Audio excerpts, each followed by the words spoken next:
PCA1. Eu sou Rosângela Martins, de Biologia, e nós vamos hoje relembrar ou aprender citologia.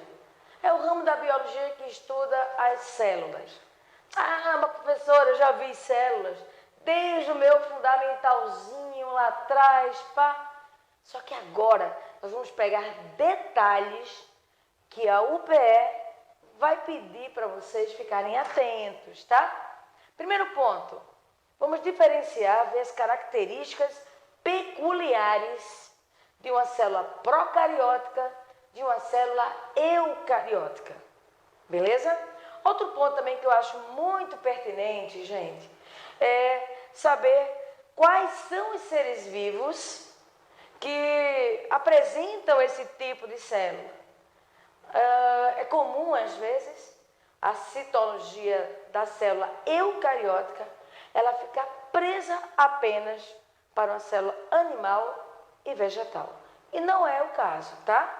Porque nós temos todos os seres vivos divididos em 5 reinos. E aí, cada reino desse, de fato, vai estar sendo representado por um tipo de célula de forma específica. Vamos estudar a primeira agora. Então, de olho, fica atento às características. Vamos relembrar. A primeira célula será a procariótica. Se ela é procariótica, os seres serão procariontes. E quem são os procariontes? Qual reino que eu vou encontrar os procariontes? Gente, reino Monera, somente. Se eu digo que ele é reino Monera procariótica, isso quer dizer que protozoários, algas, que seria do reino protista, os fungos, os animais e os vegetais, todos os demais serão eucariontes, tá?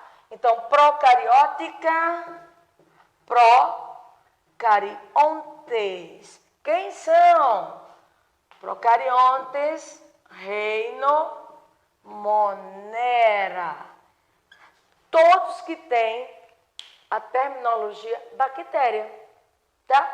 Eu costumo dizer, olha, ele até pode botar um texto enorme, dando um nome científico, como a Escherichia coli, Salmonella, SP,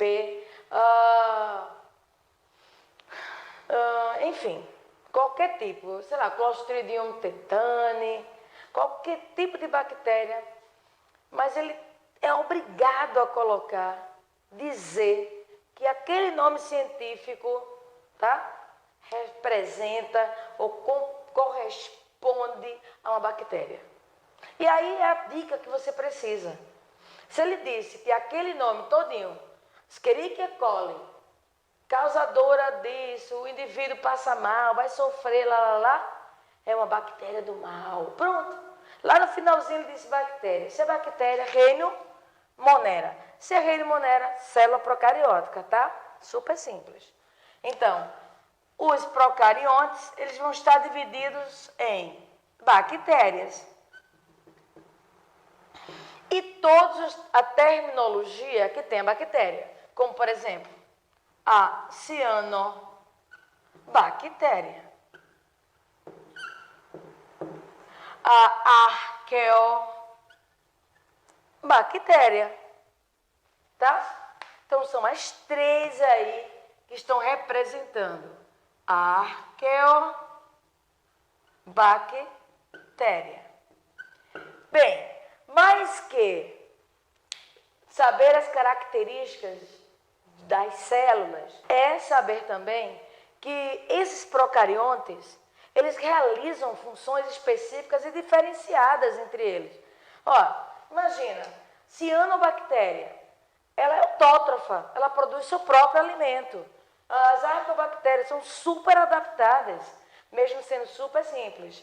Ou seja, não apenas saber quem são elas, mas o que elas fazem, tá? Para o ambiente. Então, vamos seguir aqui conhecendo agora a morfologia, as características da célula procariótica.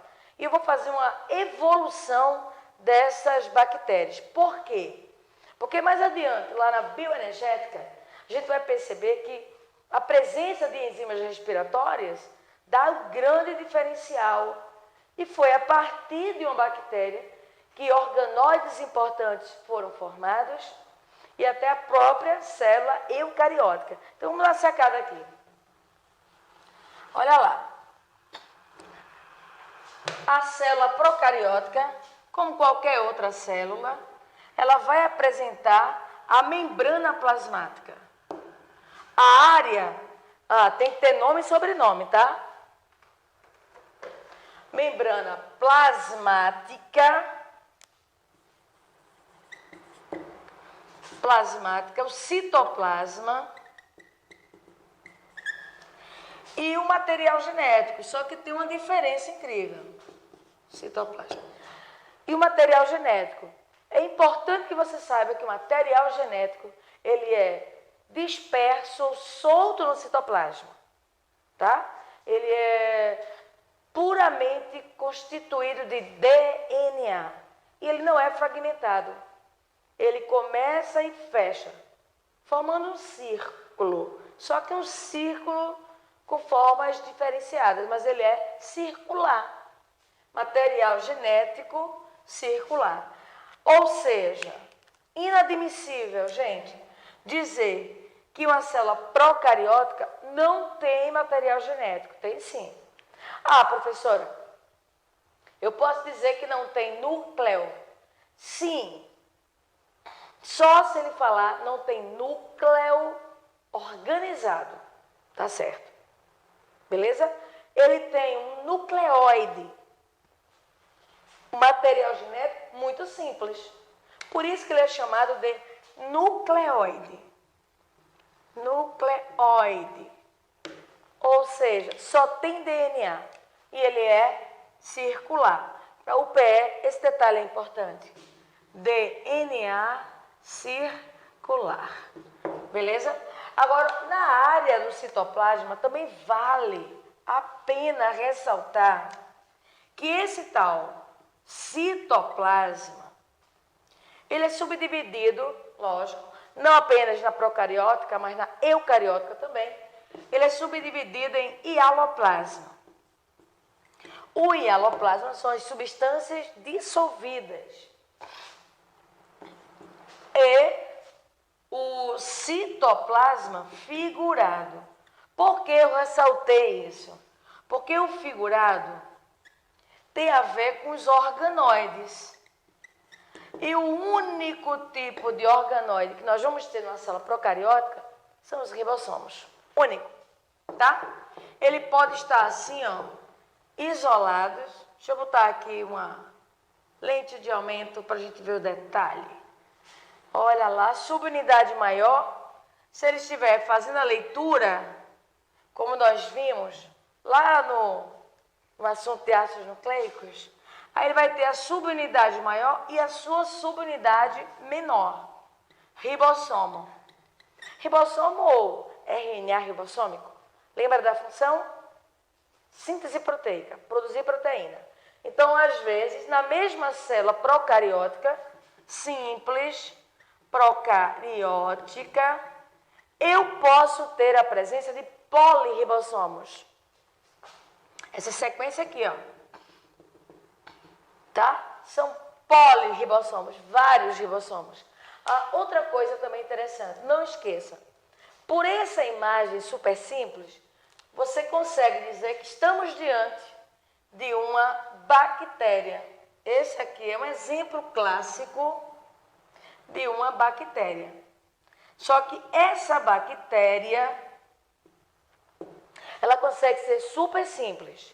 Ela é, pelas características, que você vai entender mais adiante, ela é anaeróbica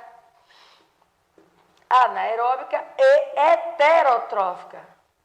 Heterotrófica ou heterótrofa. Ou seja, esta daqui vive ou vai ser encontrada adaptada ao ambiente que não tem gás oxigênio. Anaeróbica. E ela consegue se alimentar do que existe no ambiente, pois ela não consegue produzir ou sintetizar matéria orgânica, tá? Então é esse tipo aqui. Vamos fazer uma evolução, fazer uma modificação nela? Olha só. Isso aqui já é básico, você já tem que saber, que são as 3 partes fundamentais. E agora, dá uma olhadinha. Eu vou modificar as características normais, aceitáveis. Eu vou colocar aqui uma modificação muito incrível na membrana plasmática. E revolucionou na origem da vida, lá na formação de tudo. Acredita-se que eu estou diante do primeiro ser vivo, né, uma célula procariótica, super simples, fermentadora, heterotrófica, mas que mais adiante, na origem da vida, olha o que aconteceu. Esta membrana, ela entrou. E isto foi maravilhoso. Por quê? Porque nesse momento, esta célula procariótica, ela tem agora algo a mais, que só foi a modificação da membrana. Isso aí é chamado de um mesossomo. E o mesossomo, ele é rico em enzimas respiratórias. Isso quer dizer que a nossa bactéria agora, ela já está adaptada na presença de gases, tá? Então, nós temos aqui, ó, as tais enzimas respiratórias. Qual o nome da estrutura? Mesossomo. Mesossomo. Boa. E aqui enzimas respiratórias. Enzimas. E isso vai ser bom, viu? Porque se tem presença de enzimas respiratórias, vai ser uma argumentação fortíssima. Quando a gente diz que foi a partir de uma bactéria que a mitocôndria foi formada. Enzima aqui, respiratória. Aliás, enzimas respiratórias. Beleza? Então eu tenho aqui ela com a capacidade de captar, pegar gases. E isso vai ser importante, tá? Lá na bioenergética, nós vamos ver que uma célula desse tipo anaeróbica são fermentadores. E sendo fermentadores, só apenas 2 ATPs serão produzidos. Muito pouco. A partir do momento que ela tem enzimas respiratórias, aí a quantidade de ATP já modifica, né? Já aumenta. Ou seja, já começa a ter algo bem parecido com a nossa célula, que não é essa ainda, não esquece, tá? Então, olha só. Vamos falar da evolução logo daqui, dessa célula, dessa célula procariótica, desse ser. Então, eles acreditam que, olha, há uma possibilidade de que esse tipo aqui seja o grande responsável com a evolução. Tudo isso aqui é evolução. Bote milhões de anos aí, tá? Não é algo instantâneo, não. Tá acontecendo agora? Não. Isso aí foram milhões de anos. Aconteceu. Eles acreditam que, ó, veja aqui a argumentação. Tem a presença do DNA? Tem. Tem ribossomos? Tem. Para quem? Para isso aqui, ó.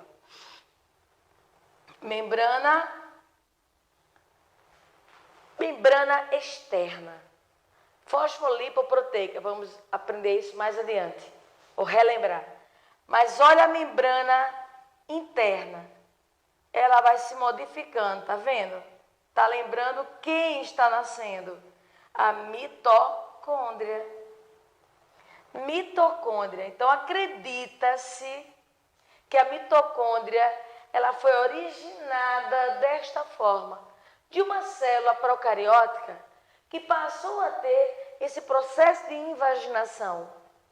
E nessas sinuosas invaginações, aderidas a elas, a presença de enzimas respiratórias, bem característica da nossa mitocôndria. Na bioenergética, não esquece. Ali, ó, cristas mitocondriais. É lá que vai acontecer as cadeias respiratórias. 36 a 38 ATPs. Importante, né? Muito importante. Então, foi assim que nasceu a mitocôndria. Mas, vamos colocar uma célula procariótica agora diferenciada, tá? Células procarióticas, elas podem ter modificações? Pode, olha lá. Tudo isso para ainda chegar a uma célula eucariótica, tá? Então, vamos mudar para uma outra. Olha essa daqui, como é que ela é? Ela tem a presença, gente, de um pigmento chamado de clorofila. Pigmento clorofila. Então, olha só. Ela começou a se depositar nela, olha só. Pigmento. Porque pigmento é fácil, né? São carbono, hidrogênio, oxigênio, nitrogênio.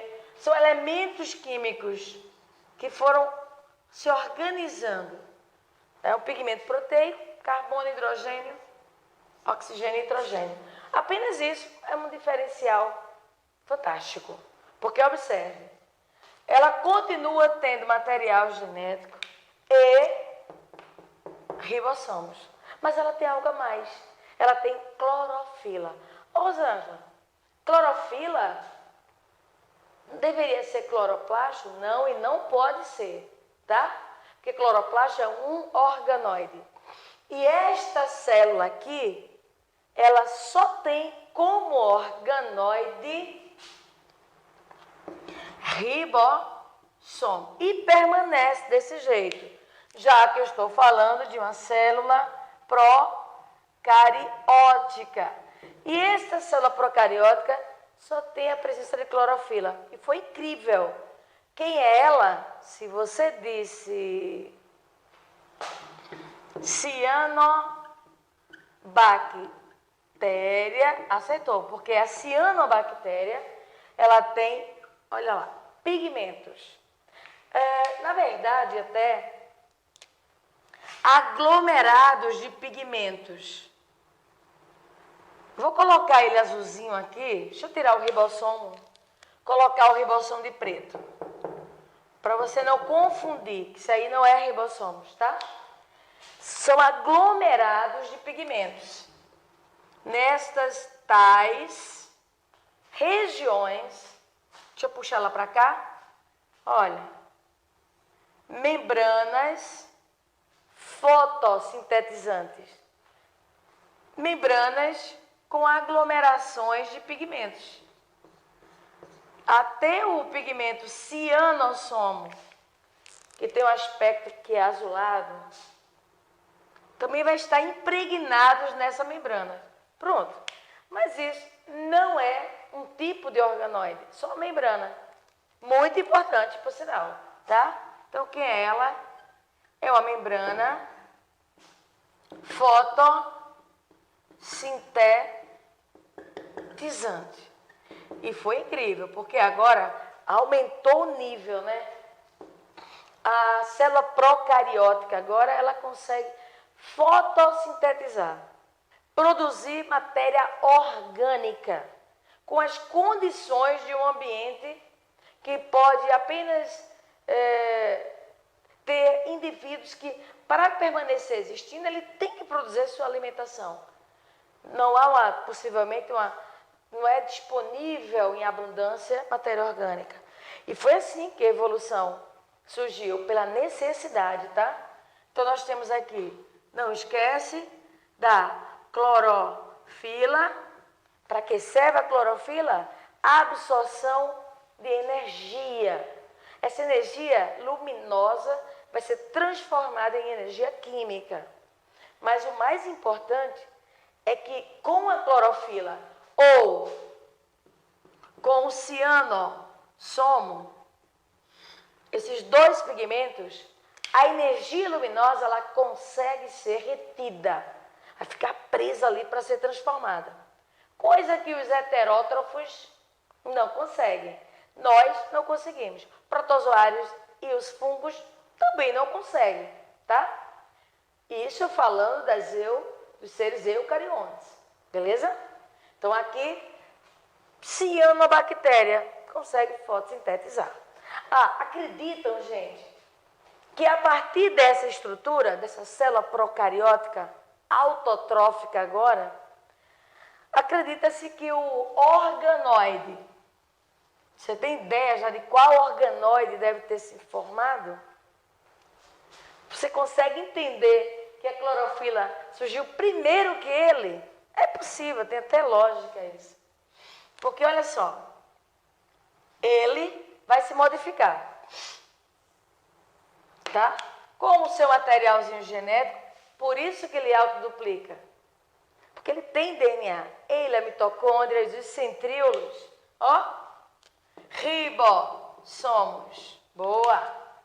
E as membranas fotossintetizantes, elas vão começar a se organizar. Forma bem organizada, tá? Nesse caso aqui, é um cloroplasto do tipo cromoplasto. Existem dois tipos, os leucoplastos e os cromoplastos. Porque esse aqui é um cromoplasto?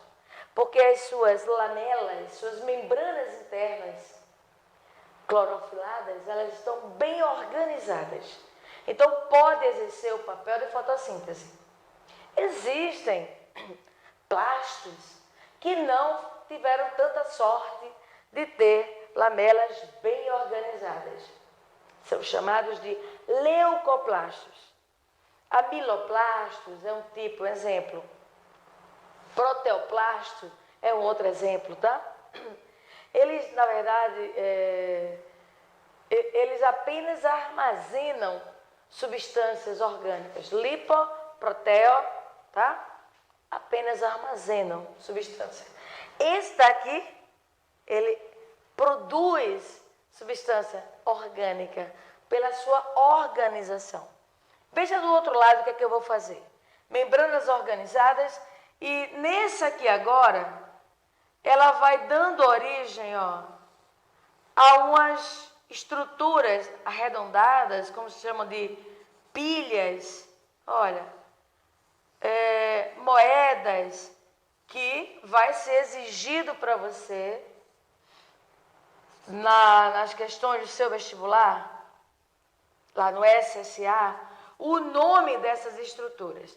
Em primeiro lugar, eu fiz questão de botar verdinho aqui dentro para dizer que eles, a parte interna do plasto que foi formada com a evolução, ele é um plasto e ele é do tipo cromoplasto, por ele ter pigmento bem organizado. A partir dessa organização, ele produz matéria orgânica e ele quer saber onde é que é a estrutura rica em clorofila. Tudo que tiver esse formato de membrana interna, tá? Porque existe uma outra área aqui, ó, completamente focada na parte termoquímica. Nós vamos explorar mais um pouquinho mais adiante, beleza? Tanto o plástico como aquela mitocôndria. Eu falei da crista mitocondrial, mas tem a área da matriz mitocondrial. Estou falando aqui das membranas fotossintetizantes, mas tem a área também do estroma, que é essa parte daqui. A gente explora um pouquinho mais para lá.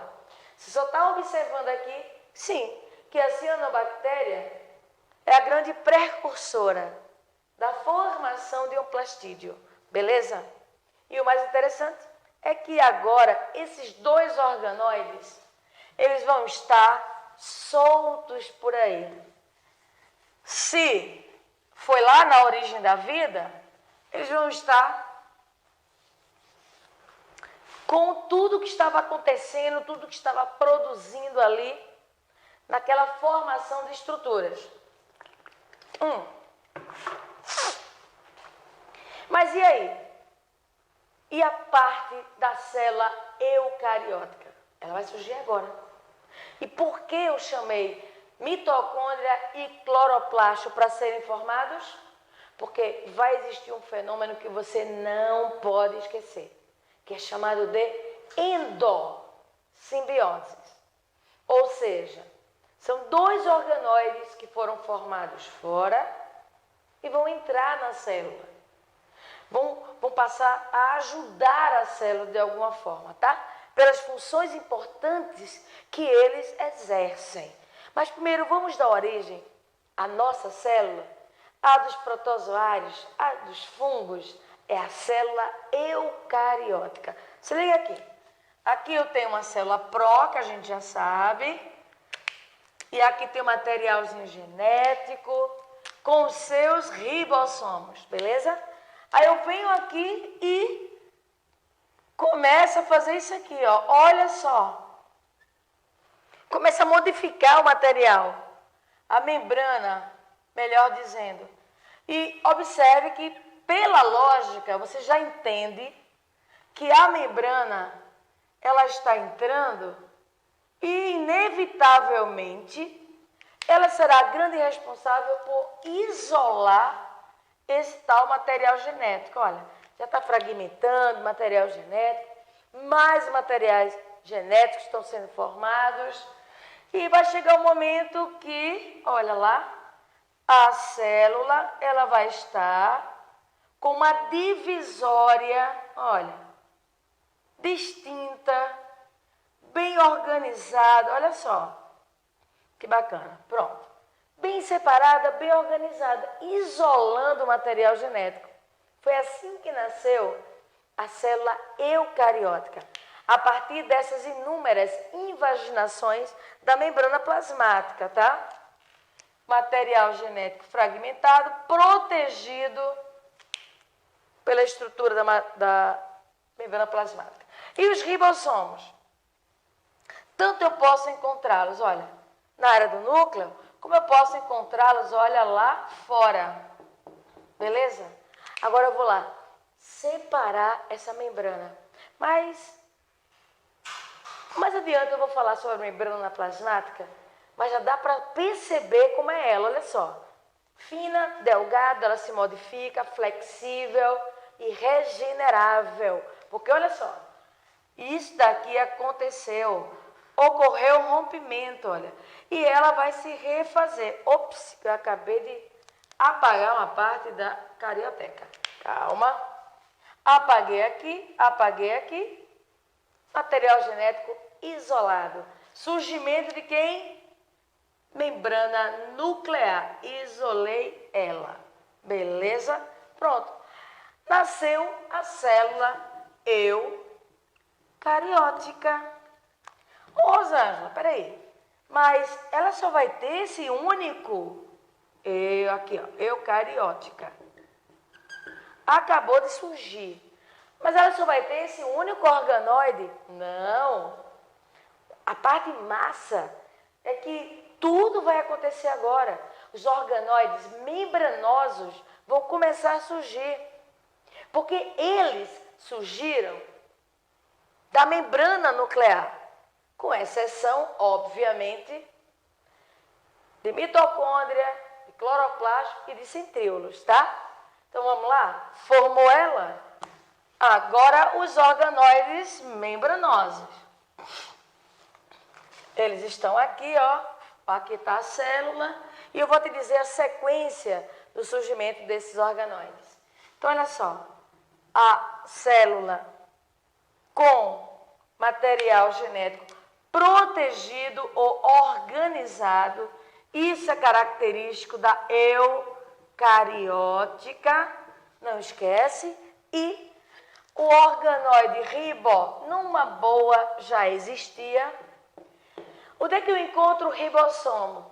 Rapaz, em tanto lugar. Eu encontro na célula procariótica, eucariótica, dentro de organoides. Olha como ele é versátil. Olha, a gente conversando aqui e quem apareceu? Retículo endoplasmático. Sim, foi o primeiro a ser formado a partir da carioteca. E esse daqui, por ele estar bem pertinho, olha, bem pertinho da área do núcleo, vai existir o organoide ribossomo, que logo de cara vai ter uma afinidade incrível com ele. Tanto é que ele vai ficar aderido, olha só. E se ele ficar aderido, gente, aí vamos dizer que ele é retículo endoplasmático rugoso. Mas existe outro tipo? Sim. Vamos estar aqui separadinho, isolado. Retículo endoplasmático liso. reto, retículo, retinho, olha, retículo. Esse é o retículo endoplasmático liso. E esse é o retículo endoplasmático rugoso. Porque tem ribossomos presos nele. O que aconteceu depois, o retículo endoplasmático rugoso, de tanto armazenar proteínas produzidas pelo ribossomo, olha o que lhe deu origem. Segundo organoide aqui surgindo, bolsinhas achatadas, com vesículas nas extremidades. Quem é ele? Se você falou Golgi, acertou. E de Golgi, quem foi formado? Olha ele, lisossomo. Lisossomo foi formado, beleza? Bem, para que você tenha ideia, esses organoides, os diversos tipos de organoides, já mostra aqui uma complexidade dessa célula eucariótica. E, como se não bastasse, não esquece da mitocôndria, que ela estava onde? Fora do ambiente, olha, formada numa boa e que por endossimbiose ela vai entrar para dar mais complexidade para essa célula e vai turbinar essa célula, porque não esquece que ela é rica em enzimas respiratórias. Se ela entrasse apenas, logo de cara ela já vai ser confundida com alimento ou com agressor. Lisossomo vai querer digerir ela, tá? Mas a partir do momento que ela troca favores, simbiose, mutualismo isso, troca favores, todo mundo vai se beneficiar, aí para que destruir ela, né? Deixa ela presente. E se ele quisesse destruir ela, também daria trabalho, porque não esquece que ela se autoduplica, ela tem DNA. Então, nesse momento aqui, você está vendo, olha, o processo de endossimbiose, ou seja, entrada, e a simbiose significa dizer que eles vão trocar funções com grande importância. Se a célula parar desse jeito, nós vamos ter reino protista, tá? Apenas os protozoários. Os fungos, reino fungi, e os animais, tá? Animais. Se parar desse jeito. Agora, se plasto também entrar, foi isso que aconteceu. Se plastinho entrar, aí a coisa muda de figura, porque nós passaremos agora a não apenas produzir vários ATPs, como também a fotossintetizar. E aí já não mais entra esses reinos dessa forma, com esses representantes aqui. Quem é que vai estar com esse formato aqui agora? Com a presença do plasto, tá? Antes, somente a presença da mitocôndria. Agora com o plasto também. Qual é o reino que tem isso? Para a gente finalizar. Reino protista, não esqueça. Protista. Por que protista? Para colocar devidamente as algas. Protista, algas. E o reino plantae, as plantas, os vegetais, tá? Obviamente que vai poder também ter aqui uma proteçãozinha a mais, que é a parede celular. E aí? Foi massa, não foi? Foi bem interessante. Nós passamos agora a ter uma célula super complexa, que agora até fotossintetiza. Foi maravilhoso. Agora, vai fazer o exercício e pesquisa as funções de cada organoide desse. Até a próxima, gente!